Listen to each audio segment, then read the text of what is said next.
Okay guys, I just got this in the mail. So excited. These are my seeds. I ordered these from So True Seed this weekend. It was just this weekend, wasn't it? And so excited that they came in the mail today. I'm going to open them up. You're gonna be the first to see what I ordered. I don't remember what I ordered, so I'm gonna be the first to see too.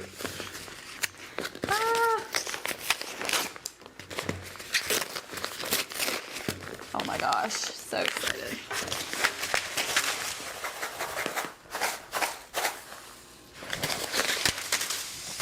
Yay, oh my goodness.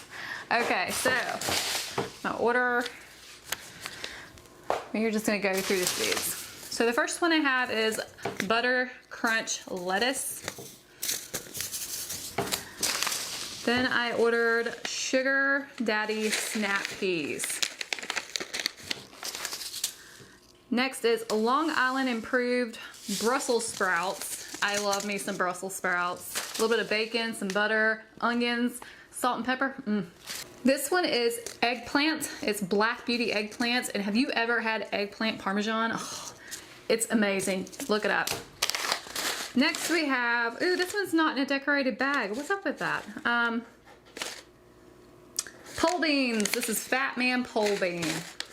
I cannot wait to try these. And then this is Red Ursa Kale. Never tried it, but it looked really pretty, so I got it.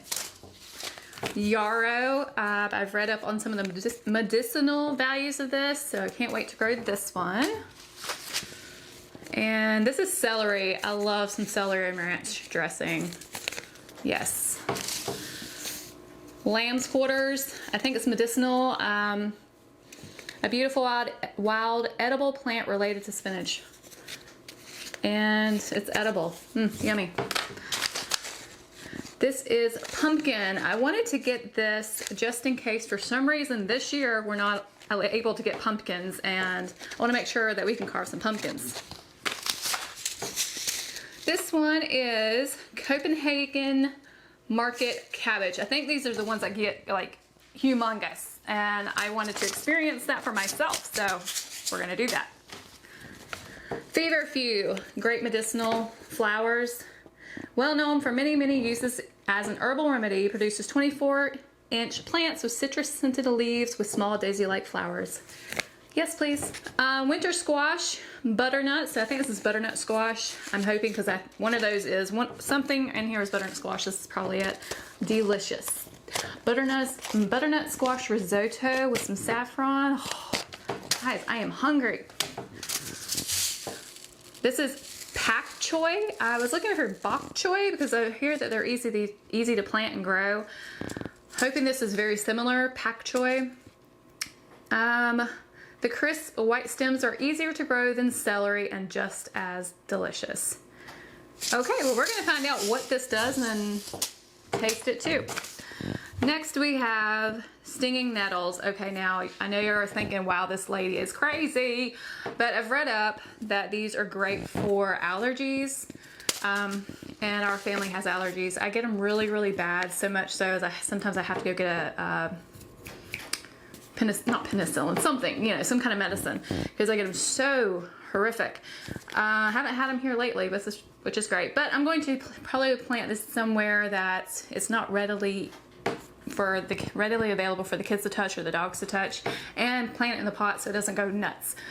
But you're supposed to be able to pick it with some gloves, put it in a pot and boil it, and it gets rid of the sting, and then you eat it. So yeah, I'm going to try that out. Next we have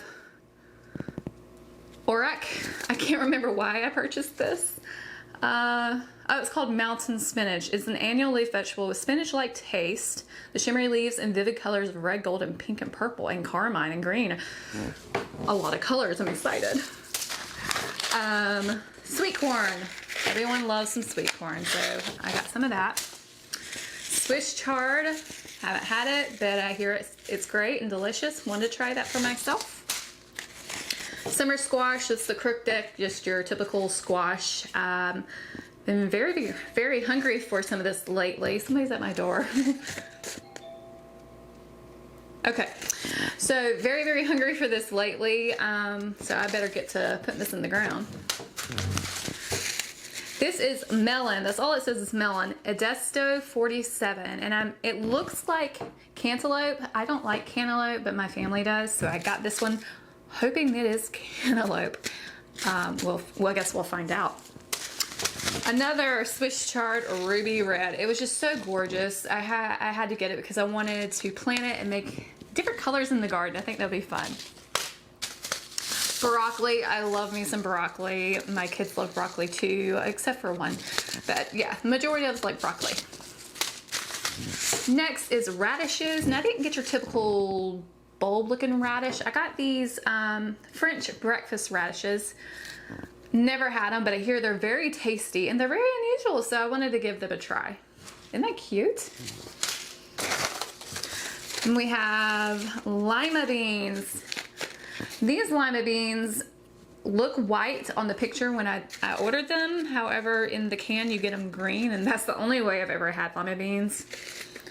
So this is a white variety, or maybe this is what they're supposed to look like. I'm gonna give it a go. All right, so I have lettuce, Cherokee lettuce. It says lettuce, so I was like, yes, please.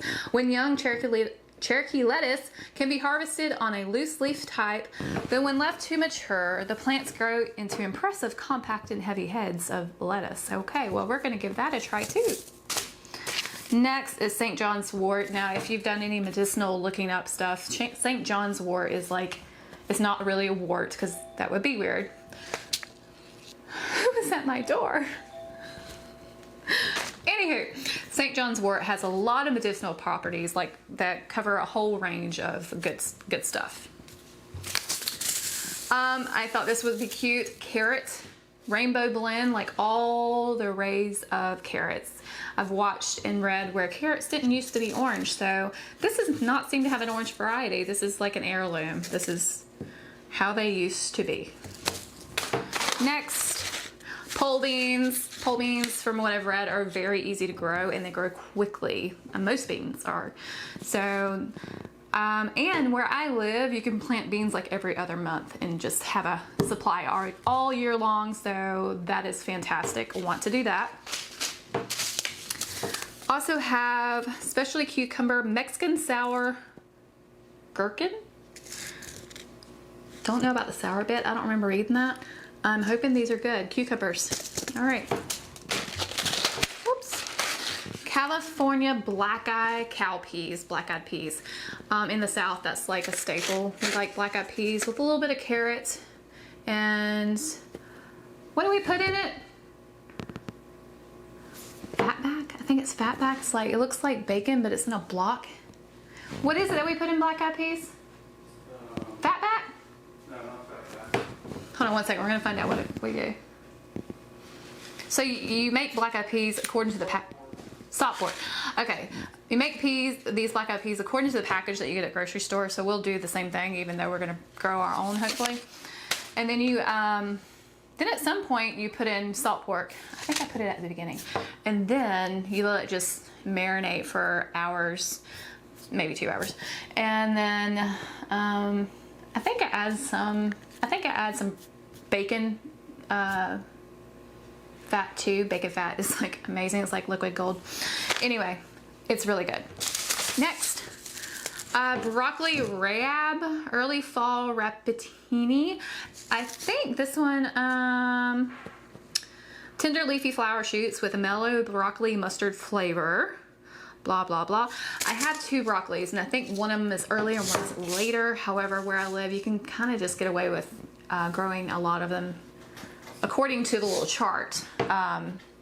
We have a really long growing season. Let me just put it that way. Okay, so this one is shelling pea.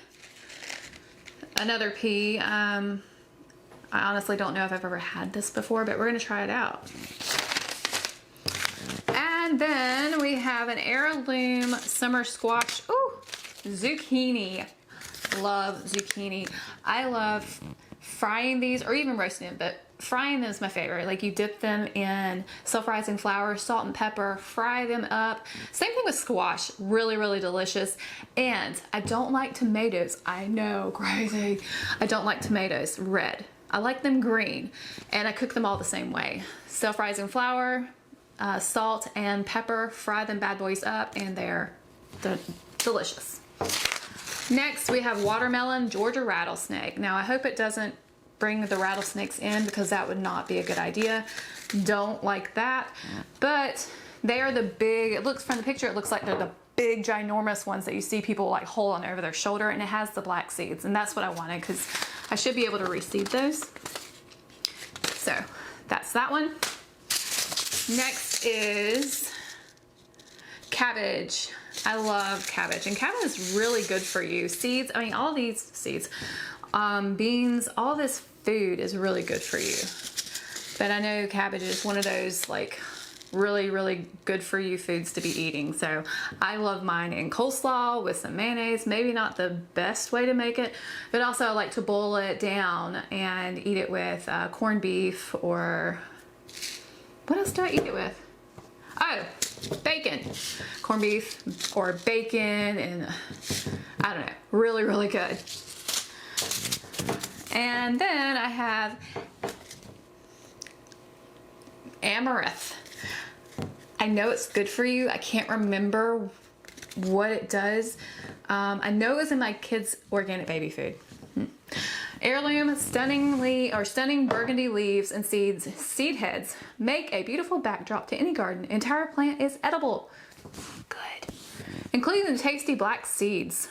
Used ceremonially as a food dye and as an attractive dried plant. Mature height grows 5 feet high. Wow, I'm 5'6", so I guess these are all going to be pretty high, especially the pole beans. So true seeds. What do we got? Slicer cucumber. So this would be the really good one. I didn't realize I got 2 cucumbers. Oh well. So slicer cucumber. This one, it's crispy, crunchy cucumber that doesn't get bitter. 6 to 9 inches long, smooth and nearly spineless. Fruit grows on sturdy vines. Used for slicing, snacking, and pickling. Mosaic resistant. What is mosaic? Chinese cabbage. So I think this is another one of those big ones. Yeah, I like me some cabbage. This one grows 14 inches high and 4 inches in diameter head. Best grown for fall harvest. Perfect, we're going into fall. So, good size cabbage head. I hope you liked this video and enjoyed what I got here. Soon I will do a video where I am planting some of these, like pre-planting, so that I can just stick them in the garden when they are a small plant. Please hit the subscribe button and ring the notification bell so you don't miss a video.